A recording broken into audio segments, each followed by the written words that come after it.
At my son's wedding, he didn't invite me to sit with the family. He led my wife and me around the back, through the kitchen, then opened a dark door. He lowered his voice and said, "Mom and Dad, just sit here for now, so you won't draw attention." I stood there, in a suit I had worn for 10 years, listening to the music drifting in from the main hall. When I reached for my wife's hand, ready to leave, a stranger gently touched my shoulder and whispered, "Just pretend you're sitting with me." If you're listening to this story, and you believe parents should never be treated like an afterthought, subscribe to the channel so you don't miss real stories like this. And leave a comment telling me where you're listening from, because right after this, I'll tell you what happened behind that dark door. I followed Brandon across the parking lot, where the sea breeze carried a faint smell of salt. This wasn't the main entrance. The main entrance was out front. Bright carpet, tall glass doors, men in tailored suits laughing and talking. My son didn't look that way. He walked faster, like he was afraid someone might notice we were together. He stopped beside a luxury car, parked close to the wall, and turned to me. His voice was low and clipped, the way he sounds when talking business. "Please understand, Dad. Most of my guests are people from my circle. You and Mom going through the main hall. It wouldn't be appropriate." I looked at my son's face. 30 years ago, that same face used to look up at me when I carried him into my carpentry shop, his little hand gripping my finger, scared of the sound of the saw. Today, his eyes avoided mine, as if I were something unnecessary. Melissa stood beside me. She didn't say a word. I knew her leg had been hurting for weeks. That morning, she had still walked slowly, just so I wouldn't worry.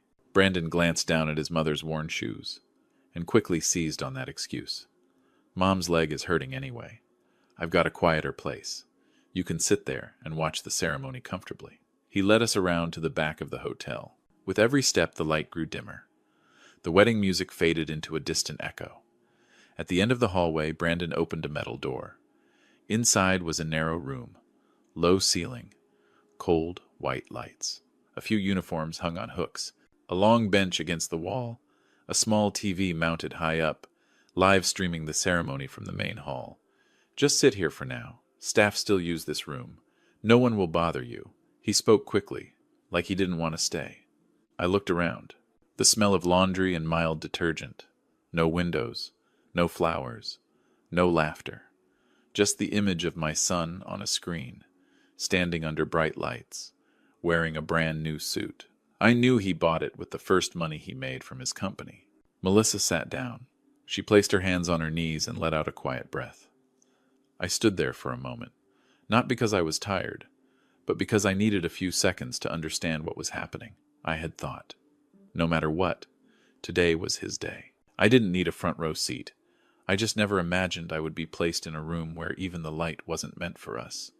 Through the slightly open door, I saw staff members walk past. They glanced in, then looked away, assuming we were hotel workers. I didn't correct them. Maybe, in my son's eyes, that was all we were. The ceremony began. On the screen, Brandon smiled brightly. He hugged Sloane's parents, calling them by affectionate names I had never heard him use with me. Melissa watched the screen, her eyes shimmering, but no tears fell. I knew she was wondering what she had done wrong. I thought about the suit I was wearing. I bought it 10 years ago, when Brandon said he needed money for a house down payment. I told myself an old suit was fine. I didn't need anything new. I just wanted my son to have a steadier life than I ever did. I never imagined that suit would become the reason I was hidden away. A little later, Sloane stepped into the room. She only needed more tissues. Her eyes swept over us, then stopped on Melissa, who had her head lowered. Melissa gently wiped her eyes. Sloane sighed, adjusted her dress, and said, not loudly, but clearly enough, "Please don't cry in here. I still have to be on camera later. People will see." Then she turned and left. The door closed. The room fell quiet again, except for the voices from the screen and my wife's steady breathing. I placed my hand on her shoulder.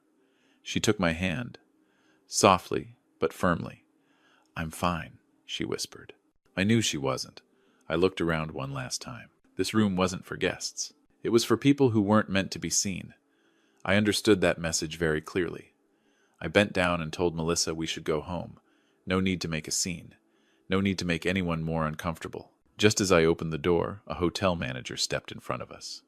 He looked me up and down, suspicion in his eyes. "Where do you think you're going? This area isn't for guests." Before I could answer, he motioned to security. In that moment, a bitter truth settled in. In this place, I wasn't the groom's father. I was just someone who didn't belong at the party. I was about to take Melissa's hand and walk past them, leaving the hotel in silence. And right then, when I had already accepted retreat, a calm, steady voice sounded behind me. "Wait a moment. Where do you think you're going?" I turned back on instinct. I hadn't even seen who spoke yet, but the manager froze.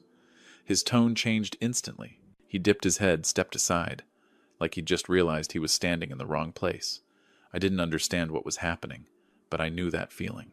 The feeling when authority enters a room without raising its voice.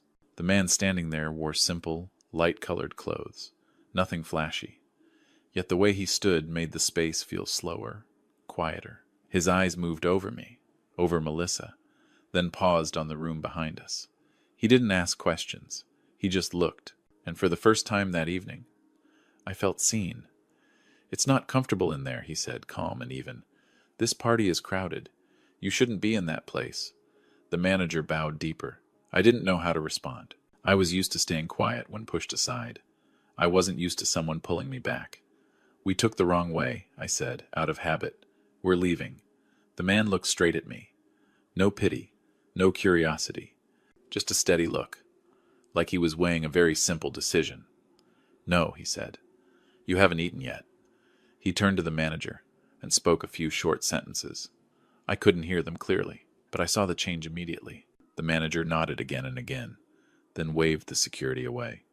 The doors to the main hall opened in front of me, wide, bright enough that I had to squint. Music poured out, the clink of glasses, the scent of fresh flowers. I had been standing at the edge of this party all evening, and now I was being pulled straight into its center. We stepped inside. Melissa tightened her grip on my hand. I could feel her hesitation, the fear of stepping into a place that wasn't meant for her. I felt it too. But I didn't stop. I had stopped enough in my life. Guests turned to look. A few curious glances. A few uneasy ones. I saw Brandon across the room, smiling, wine glass in hand, standing beside Sloane. That smile vanished the moment he saw us. For a brief second I saw panic on my son's face. Not worry for us, but fear that the image he had built was starting to crack. The man led us to a large table near the center. A small sign stood on it, marked with investor names. I didn't understand every word, but I understood the position of that table. This wasn't a place you sat by mistake. "Sit," he said. "Here." Melissa hesitated. I pulled out her chair. When she sat down, I saw her shoulders loosen, like she'd finally been allowed to breathe. I sat across from her, back straight, hands resting on the table. I didn't try to belong here. I just sat the way I always sit. Anywhere. Sloane reacted first. She leaned in and whispered something to Brandon. He turned, looked at us, then at the man standing beside the table. His lips moved, but no sound came out. He took a step forward, then stopped. Like an invisible thread was holding him in place. The party continued, but its rhythm had changed. I caught fragments of whispers. I noticed people staring a little longer than necessary. I saw Sloane's parents looking over, their eyes measuring us. They didn't greet us. They didn't look away either. They were evaluating. The man sat down beside me. He looked toward the stage where the host was talking about the couple's love story, about a solid foundation, about a bright future. "That table," he said softly, without looking at me, "is walnut, hand-joined. No metal screws in the main joints." I turned to him. My heartbeat slowed. "You recognized it?" I asked. He nodded. "There are marks only the maker leaves behind." I looked down at my hands. Old calluses. Cracks time never erased. I had never thought anyone in this room would notice a table. On stage, Brandon was invited to speak. He took the microphone, drew a deep breath. I watched him, not as a guest, but as a father watching the man his son had chosen to become. He spoke about ambition, about entering a new world, about leaving behind things that were no longer suitable. He didn't look in our direction, but every word felt like a door quietly closing. I didn't interrupt.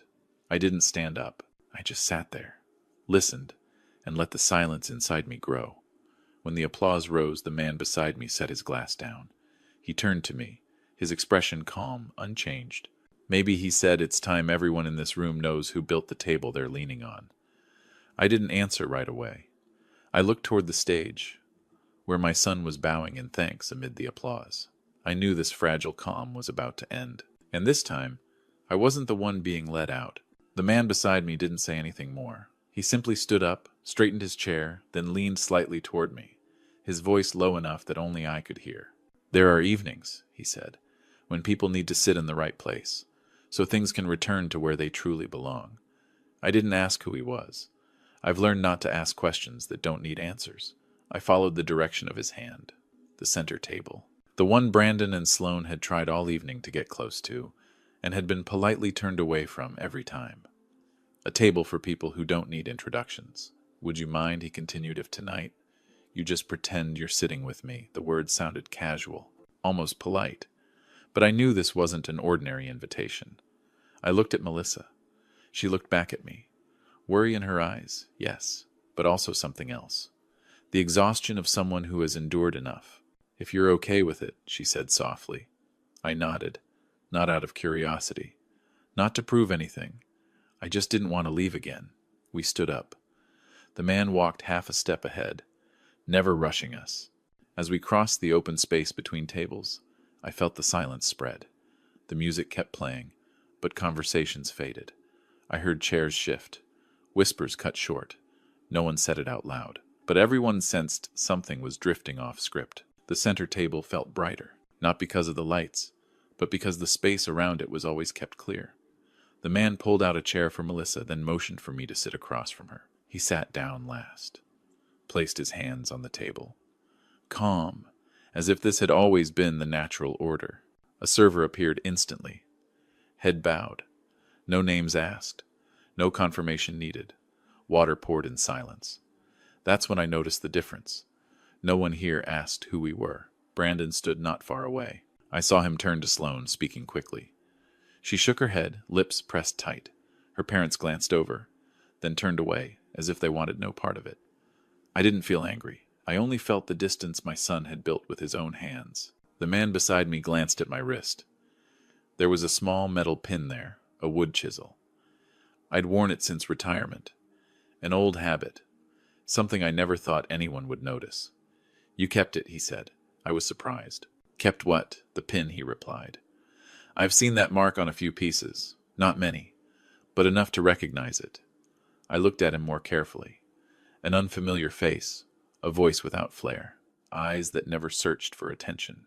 In that moment I understood why he could sit here, without anyone needing to know his name. "I was just doing my job," I said. "Back then." He nodded. "Some people do their work.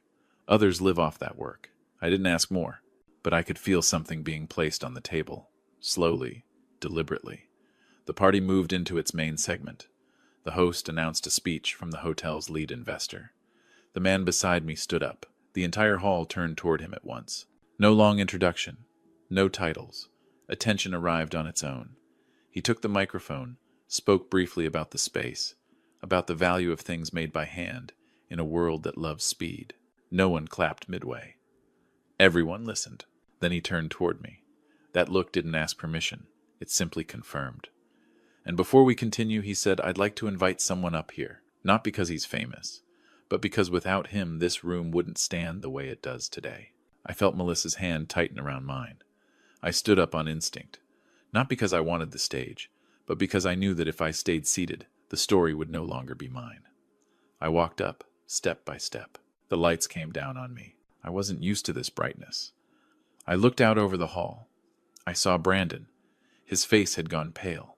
He shook his head ever so slightly, a belated plea. The man stood beside me, placed a hand on my shoulder. Not heavy, not forcing. "This is Gregory," he said. "The man who built the table you're leaning on. The man who taught me that true value never needs to be displayed." No one laughed. No one whispered. This silence wasn't dismissal anymore. It was full attention. I took the microphone. My hands didn't shake. I had no prepared speech. I only spoke what I knew. I'm not used to standing here, I said. I'm used to standing behind the things people use every day. I paused, looked down. I saw Melissa. I saw her nod, just slightly. Tonight, I continued, I only wanted to sit with my wife, in a place where we didn't have to hide. I handed the microphone back. Nothing more. I didn't need to add anything. The room understood on its own. As I stepped down, the man leaned toward me again, his voice calm just as it had been from the start. Thank you, he said, for sitting with me. I looked at him. This time, I understood. I wasn't pretending to sit with him. For the first time that evening, I was sitting exactly where I belonged. I had just stepped off the stage when Brandon rushed toward us. He moved fast, but didn't dare run. I recognized that walk, the walk of someone trying to keep their dignity, when the cracks are already showing. What are you doing, Dad? He said, voice low but urgent. You weren't allowed up there. I looked at my son. I felt no anger. I only saw a young man standing between two worlds, and both were about to close their doors. The man beside me had heard enough. He turned to Brandon. His voice wasn't loud, but it carried far enough for those nearby to hear. You don't decide who's allowed to stand here, he said, especially when you're standing on things built by someone else. Brandon froze. He opened his mouth, then shut it again. Sloane stepped in, forcing a polite smile. Maybe there's been a misunderstanding, she said.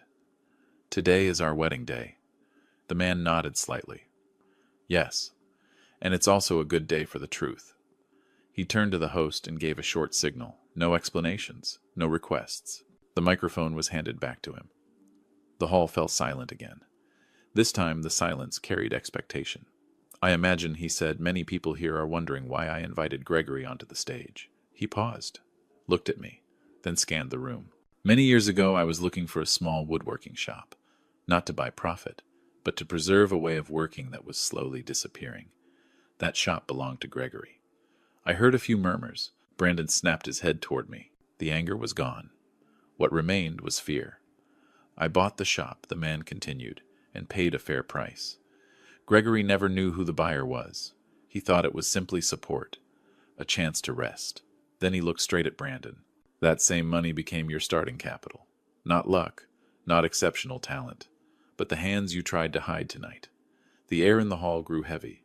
I saw Sloane tighten her grip on Brandon's hand. Her parents exchanged looks, then turned away, as if avoiding a direct light. Brandon took a step forward. This has nothing to do with today. The man tilted his head. It does, because you used a different story to sell your image. He gestured toward the screen behind the stage. A short video began to play. I didn't need to watch to know. Brandon talking about his background, about connections he had supposedly built himself. Smooth words. No me, no Melissa, no workshop, no scent of wood. I didn't come up here to embarrass anyone, the man said. I only want to return things to their source. Brandon stepped back, half a pace. He turned to me, panic in his eyes. Dad, he said. The first time he had called me that all evening. Dad, say something. I stepped forward. I didn't need the microphone. I didn't need the stage. I reached into my inner pocket and took out an old watch. Scratched face, worn strap. I'd kept it for years, planning to give it to my son when the time felt right. I placed the watch on the table in front of Brandon. I brought this, I said calmly. I thought today was the day. Brandon stared at it. I saw his hands tremble. But maybe I continued, you already have another world now. One that doesn't need your parents. No blame, no raised voice. Just the truth. Slow and clear. The way I measure wood before cutting. We don't belong here, I said. And I don't want you to feel ashamed of us ever again. I turned to the man beside me. He gave a slight nod. I'm withdrawing, he said, turning back to Brandon, all investments connected to your company. Effective after tonight. No one breathed loudly. No applause. No sense of victory. Just a door, closing slowly, without a sound. Brandon stood still. Sloane let go of his hand. Her parents had already turned away. I looked at my son one last time. I didn't see an enemy. I saw someone who had traded too early. I took Melissa's hand. Let's go home, I said. We walked out of the wedding hall without anyone stopping us. No suspicious looks. No whispers. Only the music behind us, fading with each step. Outside the sea, air felt cooler. Melissa let out a long breath, like she had just left a room without windows. I knew tonight hadn't ended everything, but one thing was clear. Once the truth is placed on the table, it doesn't need more words to stand on its own. 6 months have passed since that night. I didn't count the days, but I remember clearly the feeling when the hotel doors closed behind us. Not relief, just silence. A silence wide enough for Melissa and me to walk side by side again, without looking over our shoulders. In the days that followed, I didn't look for Brandon. I didn't avoid him either. I simply returned to my old rhythm, waking before the sun, making coffee for Melissa, sitting by the window listening to the sea breeze. Her leg slowly stopped hurting, not because of medicine, but because she no longer had to tense herself to stand in the right place. News reached us in very ordinary ways, not through the media, not from anyone who had been at the wedding. An old acquaintance called, asked if I was doing okay, then mentioned that Brandon's company was struggling, contracts frozen, partners pulling away. No one explained much. Everyone understood why. A few weeks later, Brandon called. The call lasted less than a minute. He apologized. No excuses, no blame. I listened. I didn't interrupt. When he fell silent, I told him I hoped he would be safe and steady. I didn't promise help. I didn't accuse him either. I only said, some lessons can't be borrowed from anyone else. Sloan left sooner than I expected. When the support disappeared, patience did too. I wasn't happy about it. I wasn't sad either. It only made one thing clearer. Relationships built on image collapse quickly once the lights go out. The man from the hotel, Nate, kept his word. He met with me a few times, not to talk about the past, but to ask what I wanted to do next. I told him I didn't want to return to my old shop. I wanted to keep my hands busy, just in a different way. What do you want to preserve? He asked. I want to preserve how people learn to work, I said, slowly, honestly, without shame. That's how the vocational workshop was born. Not big, no bright sign, just a clean workspace. Enough light, enough wood, enough safe tools. We take in kids who don't have anywhere to go after school. We don't promise bright futures. We only promise hands that know how to make something useful. Melissa goes there every day. She makes tea, applies bandages, listens. Some afternoons, she sits in the corner, watching the kids smile when a piece of wood fits right for the first time. In those moments, she looks younger, not because she forgot, but because she finally let go. One afternoon, while I was adjusting a shelf, I saw Brandon standing outside the fence. He didn't come in. He stood there for a long time. I didn't rush. I wiped my hands and walked over. I don't know if I should go in, he said. You're standing in the right place, I replied. If you want to learn, you can come in. If you just want to watch, standing there is fine too. He came in, didn't say much. He picked up a piece of wood, awkward and unsure. I didn't correct him right away. I let him measure, cut, notice the mistake himself. When the saw drifted, I only said, stop, look again. That was enough. We never talked about the hotel night. We didn't need to. What had to be said was already said. What needed fixing had to be done by hand. Time did what it always does, quietly, steadily. I watched Brandon learn to listen, not to me, but to the material in front of him. I saw him understand that some things can't be rushed, and some foundations can't be rebuilt with words. One day Nate stopped by. He stood outside, didn't make a sound, watched the kids work, watched Melissa smile. He didn't give a speech. He just placed an envelope on the table, said it was a scholarship fund for next year. I nodded. No long thanks needed. That evening, as I closed the workshop, I stood by the fence. I remembered the room behind the kitchen, the cold, white light, the screen mounted high. I remembered the feeling of being placed somewhere without windows. Then I looked back inside the shop, where light falls straight onto the workbench, where everyone stands equal before a piece of wood. That's when I understood the final truth of this story. It isn't about who lost what. It's about who managed to keep something. Wealth isn't a balance sheet. It's how you treat the people who laid your first bricks. And gratitude isn't something you say. It's something you do, again and again, even when no one is watching. If you ask me what I would do if I could go back to that night, My answer is simple. I would still hold my wife's hand, stand straight, and walk toward the light. Not to prove anything, but to remind myself, there are places you don't need permission to belong. If this story made you pause, even for a moment, please, subscribe, and share, so more people can hear stories like this. Your support helps real human stories continue to be told. The lesson I learned is simple.